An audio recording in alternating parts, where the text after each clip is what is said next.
Olá, muito boa tarde. Rumo à presença plena. Assim se intitula o documento publicado pelo Vaticano sobre a participação nas redes sociais, cujas propostas queremos partilhar neste programa a partir da análise de Rita Figueiras, professora da Universidade Católica Portuguesa e investigadora na área da comunicação. Muito boa tarde, professora Rita Figueiras, e obrigado por estar neste programa.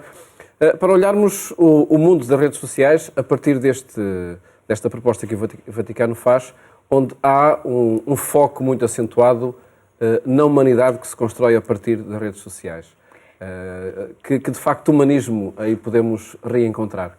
Enfim, podemos ver que as redes sociais, que elas são, no seu termo mais conhecido, são muito anteriores à questão tecnológica, não é? A nossa família, os nossos amigos, os nossos conhecidos, os nossos colegas fazem parte das nossas redes sociais.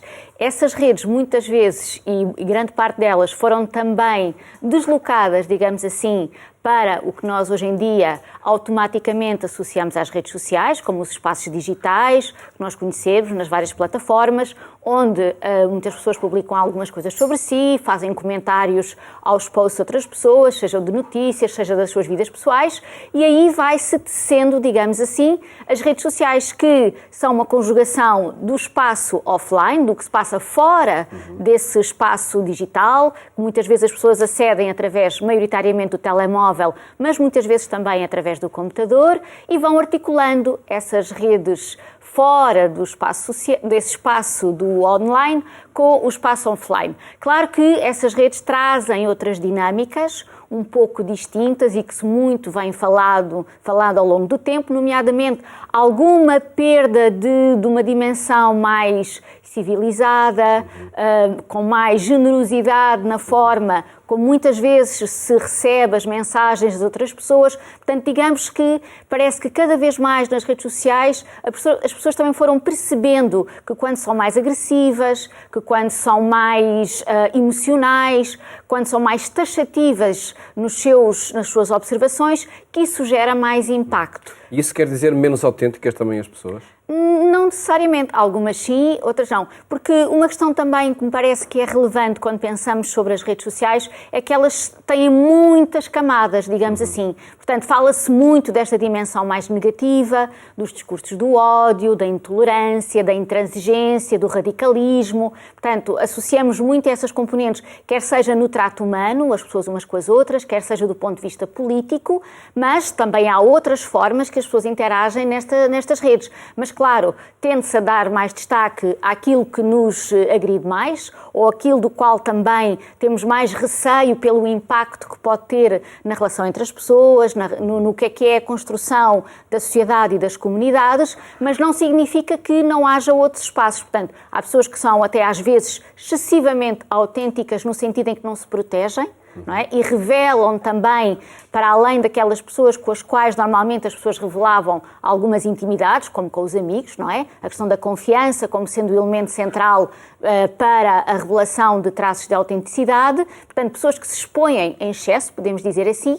Outras utilizam aquilo que percebem que funciona bem nas redes sociais, aparentando uma certa autenticidade, mas ela é mais estratégica do que verdadeira para atingir alguns fins. Ter mais visibilidade, mais likes, mais comentários, mais partilhas, não é? Portanto, digamos que podemos encontrar um bocadinho de tudo nesse espaço das redes sociais. Até pela primeira consideração que fez sobre, de alguma forma, um mundo que é paralelo ao humano, não é?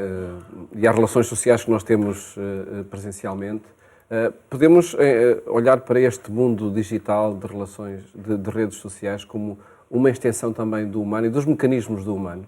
Claro, por um lado... E é por isso que funcionam tão bem?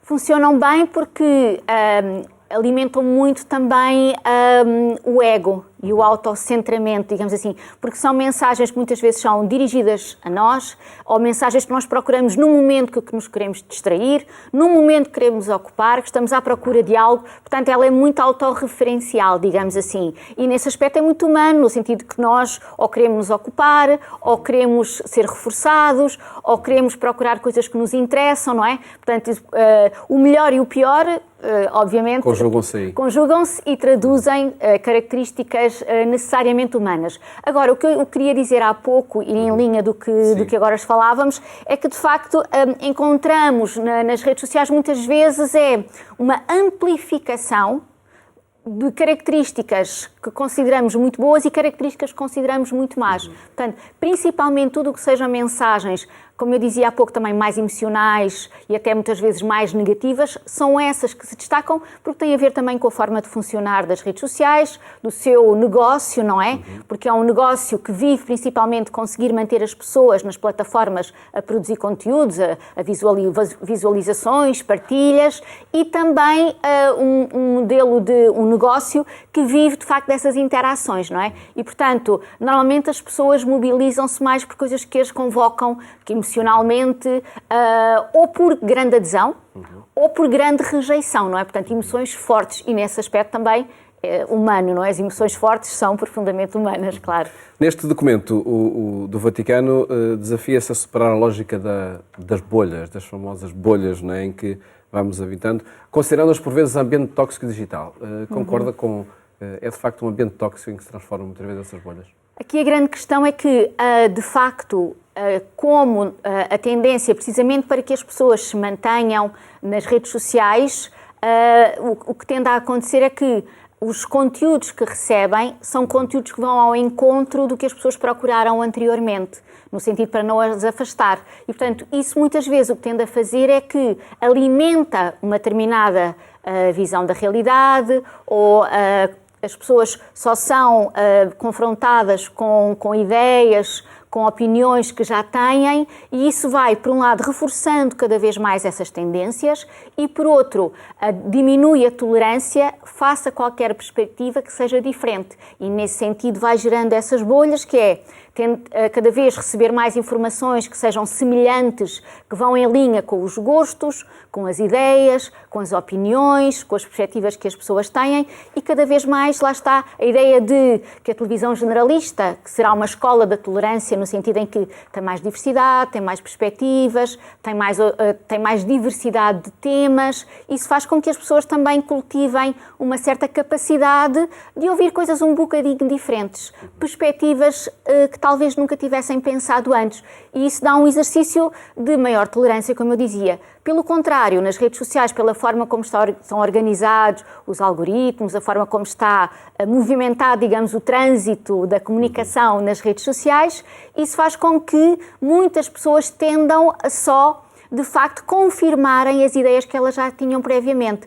E se a confirmação gera gratificação, não é? A pessoa pensa, eu bem sabia, eu tinha razão. E as pessoas sentem-se naturalmente contentes quando isso acontece, mas muitas vezes o que poderá também vir daí é que, se as pessoas se habituarem excessivamente a só se confrontarem com ideias que são um eco do eco anterior, isso, de facto, tende muitas vezes a gerar essa tal intolerância, essas bolhas, em que é difícil as pessoas saírem, até porque, como há tanta diversidade de meios, de plataformas, é possível que as pessoas até digam, mas eu leio tanta coisa, eu vejo tanta coisa, mas que sejam todas um pouco semelhantes entre si, e haja uma ilusão da quantidade que não se traduz diversidade. Isso é uma cilada, como classifica este documento, enfim, como alerta este documento, é uma cilada destas autoestradas digitais em que podemos estar, enfim, a caminhar sem nos apercebermos? Sim, se de facto as pessoas associarem esta ideia de que a quantidade será sempre sinónimo de diversidade de perspectivas, não é? Que de facto sabemos que muitas vezes pode não ser o caso. E também podemos ver também como uma cilada, precisamente porque muitas vezes as pessoas não têm a noção que elas estão muito fechadas numa determinada ideia. Não têm essa noção. E se alguém tem uma ideia diferente, tendem a pensar ou a outra pessoa está mal intencionada ou não sabe sobre o assunto. Porque, e aí os debates são extremos, normalmente. E aí a tendência então será para cada um ficar numa opinião, e as pessoas, como vão cada vez mais reforçando a sua perspectiva para contrapor ao outro lado, isso tende menos a aproximar e tende mais a que as pessoas só estejam a olhar para aquilo que as separa, em vez de ser para aquilo que possam ter em comum. Qual é o perigo de os utilizadores, os vários perfis das redes sociais, se transformarem em consumidores, em produtos mesmo? Cada utilizador. Isso somos porque é da própria natureza da forma como o negócio está organizado, não é? Porque os nossos dados, assim que ligamos o telemóvel de manhã para ver o que é que aconteceu na nossa ausência, se estivermos a dormir, não é? Estamos assim uma certa ausência na vigília. Seja quando ligamos o computador, o iPad, o que seja, a partir do momento em que começamos a navegar online, já estamos a produzir dados, não é? A hora em que entramos, a localização onde entramos, no que é que vimos, onde é que pusemos um gosto, no que é que fizemos um clique, o que é que vimos, durante quanto tempo, o que é que não vimos. Portanto, tudo isso é produção de dados sobre nós, sobre o nosso comportamento online, que acrescentamos muitas vezes com os comentários, depois também dá para fazer, e essas empresas fazem, e muitas compram esses dados para fazer a análise de sentimentos, no sentido de como é que as pessoas se posicionam, a favor, contra, o que gostam, o que não gostam, o que rejeitam, o que aderem, e isso, de facto, há muito esse comércio desses dados e, portanto, nós digamos que já somos o produto nesse sentido, porque os nossos dados depois têm valor, quer para essas empresas, quer para terceiros que possam adquirir esses dados, quer seja para comprar espaços de publicidade, quer seja para outro tipo de informações que precisem para valorizar o seu produto. Portanto, é um produto que permite valorizar outros produtos em cadeia. Nós estamos a ser, os dados, estamos a ser as fontes para a inteligência artificial que também, geram esse negócio? Também, e estes desenvolvimentos mais recentes da inteligência artificial generativa, não é? Que é a capacidade de produzir textos supostamente originais, no sentido em que eles não estavam publicados antes, mas obviamente a partir da informação disponível online, acrescenta aqui ainda mais todas as preocupações que nós já tínhamos, as reflexões feitas, as dúvidas, as ansiedades que se colocam em relação às redes sociais, adquirem exponencialmente superior com as questões da inteligência artificial generativa. Não só pela rapidez de resposta que tem e a possibilidade de construir textos até extensos num curto espaço de tempo, quer também na capacidade que tem de produzir imagens e que introduzem também aqui um outro debate sobre onde é que está a verdade, se as imagens são verdadeiras, se não são verdadeiras, se algo aconteceu, se não aconteceu, e a questão da dúvida perante a veracidade da informação e daquilo que nós vemos, enfim, também coloca questões do ponto de vista do que é ver para crer, não é? Temos uma quantidade até de imagens que nós sabemos que estruturam a nossa forma de lidar com o mundo e que, obviamente, também ficam aqui em causa, e a inteligência artificial, como dizia, exponencia muito mais não só a produção em série, produção que, aí colocamos novamente a questão da autenticidade, não é? Porque quem assina não foi necessariamente quem produziu, não é? A não ser que a autoria seja partilhada com o ChatGPT, ou outros similares, e, portanto, muitas questões que aqui se colocam. E sendo estes mecanismos, estas ferramentas digitais fonte de negócio, são também ponto de partida de propagação de ideologias, até de emergência de novas ideologias. Sim, e o grande problema é que, enfim, de um princípio bom que é o acesso livre, não é? Que todos podermos aceder e podermos partilhar o que achamos que temos para dizer e poder participar na sociedade, o que, enfim, são princípios que valorizamos, as pessoas poderem expressar-se e terem liberdade para o fazer, só que esses canais de acesso aberto sem grandes franquias, nesse acesso, fez com que também fossem aproveitados, nomeadamente para as questões da desinformação, para as questões também das fake news, não é? Das notícias falsas, e que vão não só deturpando o conhecimento existente na sociedade, como também vão, digamos que, alimentando muito ressentimento que todas as sociedades sempre tiveram ressentimento e terão. A questão é que agora há esta capacidade do ponto de vista tecnológico, digamos assim, de ainda consolidar mais esse ressentimento e oferecer espaço para que esse ressentimento possa também organizar. E, portanto, e transforma-se em jogo político, por exemplo. Não é? Muitas vezes, que se transforma em jogo político, e também faz com que muitas pessoas que estariam mais dispersas na sociedade, ou que nos seus espaços do dia-a-dia, do cotidiano, na presença face a face, pudessem ter algum receio de manifestar certas ideias, no espaço online onde se sentem mais protegidas, não é?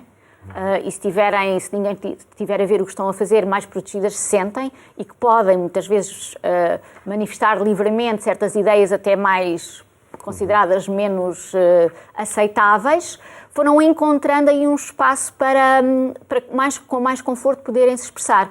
E facilmente, até pelo princípio das bolhas, não é? Foram sendo juntas essas pessoas. Portanto, sentiram-se também que encontraram a sua comunidade mais fortes, mais protegidas e com mais incentivo para manifestar muitas das ideias que são, digamos, complicadas do ponto de vista da sociedade. E quando o humano conhece o seu fim, diante da morte, aliás, isto até a propósito de um programa recente que eu vi num diálogo numa rádio, na TSF, onde falavam precisamente deste tema, o que é feito de tantos dados, que possível relacionamento é possível continuar após a morte. Sim, isto é um livro de um autor italiano que fez um trabalho sobre o Facebook, precisamente o que é que acontece aos dados das pessoas depois de as pessoas morrerem. E, tradicionalmente, o que se transformavam as páginas no Facebook era um memorial, onde as pessoas podiam ir recordar aquela pessoa ou escrever uma mensagem de saudade positiva, mas era, digamos, uma visita a uma memória. A grande transformação que nós vemos mais atualmente, e trazendo de volta a inteligência artificial generativa aqui, é que todos nós temos uma quantidade enorme de informação que está online. Informação sobre o nosso nome, muitas vezes a idade, o que é que fizemos do ponto de vista profissional, e quem mais se sente à vontade e gosta de partilhar do ponto de vista pessoal também tem muita informação ao dispor e, portanto, isso trabalhado do ponto de vista da inteligência artificial, computacional, permite, digamos que, reconstruir uma certa ideia acerca dessas pessoas e pode gerar, pelas características do desenvolvimento tecnológico, a possibilidade até de dialogar com a voz da pessoa, obviamente que não é a pessoa, mas introduzir aqui uma dinâmica mais interativa, que é a partir de informação que as pessoas deixaram online, a partir de dados que existem, mesmo que a pessoa não as tenha ela própria colocado, mas enfim, da quantidade de informação que existe disponível, fazer assim uma espécie de reconstituição digital e que permite interagir, a pessoa contar uma história, cantar uma música que revelou que gostava bastante, o que seja, mas coloca novas questões antropológicas, questões religiosas, questões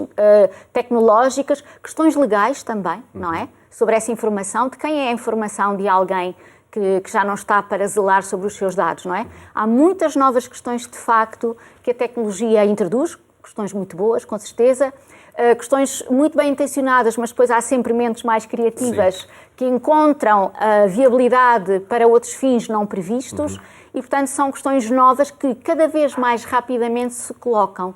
E aqui a questão da aceleração do tempo é, de facto, uma questão muito importante porque há muitas questões que pedem um tempo de reflexão que pode não ser compatível com a aceleração tecnológica. Neste programa, e a partir deste documento do Vaticano, rumo à presença plena, há dois tópicos ainda que gostaria de abordar. Um deles, e vai muito ao encontro do que é, enfim, o ponto de partida do documento, a parábola do bom samaritano, a parábola bíblica. Neste mundo digital, quem é o meu próximo? E que encontros é possível manter? Bom, o próximo diria que somos todos uns dos outros, mas de facto na forma como estas redes sociais vão se organizando, tende a ser colocado e cada vez mais alimentado, digamos assim, na sociedade a ideia que os próximos são só os que pensam exatamente como eu, os que fazem exatamente as mesmas coisas. Há mecanismos de rejeição automáticos de quem não pense dessa forma. Tende a cultivar a ideia que nós e os outros, não é? Os que estamos deste lado da barricada e os que estão do outro lado da barricada. Não só fazer aqui uma diferença, mas uma diferença que é muito, no sentido quase que belicista, não é? Porque uns contra os outros. Portanto, a ideia de princípios de cooperação, de coordenação, de encontrar um espaço comum, parece que do ponto de vista cultural, do ponto de vista tecnológico também, novas formas de olhar para os outros como os que estão comigo e os que estão contra mim, não é? Portanto, menos esta ideia da comunidade e da partilha e da cooperação e mais a ideia de campos opostos em que estão, de facto, uma ideia mais até de guerra, se quisermos, e de conflito, muita ideia de conflito e de contraste. Serão mecanismos esse até de destruição do próprio conceito de encontro e de fraternidade. Assim, e que é muito importante para a construção também do princípio de comunidade, não é? Porque a sociedade existe na articulação e na aceitação e da cooperação entre as várias partes, e isso é um pensamento precisamente oposto, muito mais conflitual e muito mais baseado no desgaste. Um outro tema que aqui é abordado também prende-se com o que foram lógicas de pertença e de participação, nomeadamente no tempo da pandemia, através dos meios digitais, até em celebrações. Foram muitas semanas em que isso assim aconteceu. Esta pertença digital implica depois ou reivindica uma pertença também presencial e física, seja nos relacionamentos humanos, seja nestas celebrações religiosas. Portanto, quando estivemos durante o tempo da pandemia, em que tivemos que estar, obviamente, quebrar o que era a nossa normalidade cotidiana na presença com os outros, houve aqui uma espécie de entrada abrupta no mundo digital para quem ainda não estava muito habituado, ou todas as atividades a terem que transitar para o digital. Penso que podemos ver aqui de várias maneiras. O digital podemos ver como um prolongamento, foi o espaço possível, digamos assim, quando ficou suspensa as atividades de comunhão em presença, não é? Portanto, a alternativa foi o possível. Para outros momentos e para outras pessoas também tornou-se uma oportunidade de conhecer outras realidades, outras comunidades, integrar-se em novos grupos. Agora, a questão principal que se coloca é no pós, não é? O que é que acontece no pós-pandemia, em que algumas pessoas houve uma ruptura, até com o mundo pré-pandémico, digamos assim, porque, entretanto, foram-se desligando e não voltaram a religar-se. Há já vários estudos que falam sobre isso. Outros, pelo contrário, reforçaram ainda mais e perceberam as vantagens até de um contexto híbrido, em que às vezes tiramos vantagem da presença, mas isso não significa que vamos rejeitar absolutamente o que o digital também trouxe, porque também é na perspectiva do complemento e não da substituição, e aqueles que, pelo contrário, voltaram exclusivamente ao mundo mais da presença, negligenciando aqui a dimensão do digital. Mas no religioso é necessária essa dimensão da presença? Claro, eu penso que sim, que é profundamente relevante a presença, na comunhão essa é fundamental.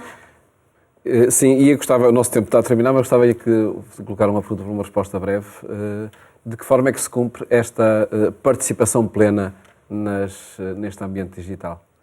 Penso que é pensar que o ambiente digital não deve, embora tenha as suas características particulares distintas, mas todos os contextos têm características particulares distintas, pensar que do outro lado estão pessoas como nós. E que se queremos, enfim, parece-me que são as questões elementares que nós colocamos no nosso cotidiano que se devem colocar em todos os espaços. O respeito, a tolerância, a vontade da escuta. Parece-me que diria que não é nada de extraordinário, embora pareça cada vez mais raro, mas é aquilo que gostamos que nos façamos a nós, é pensar nos outros da mesma perspectiva. E fazê-lo seja, enfim, nos ambientes em que habitamos, seja também nesse ambiente digital em que estamos. Professor Rita Figueiras, agradeço ter estado aqui no programa Eclésia, a ler connosco este documento do Vaticano rumo à presença plena sobre as redes sociais. Muito obrigado por ter estado connosco. A terminar, recordo que no portal da Agência Eclésia pode acompanhar a informação que atualizamos a cada momento. Votos de uma ótima tarde e até amanhã, se Deus quiser.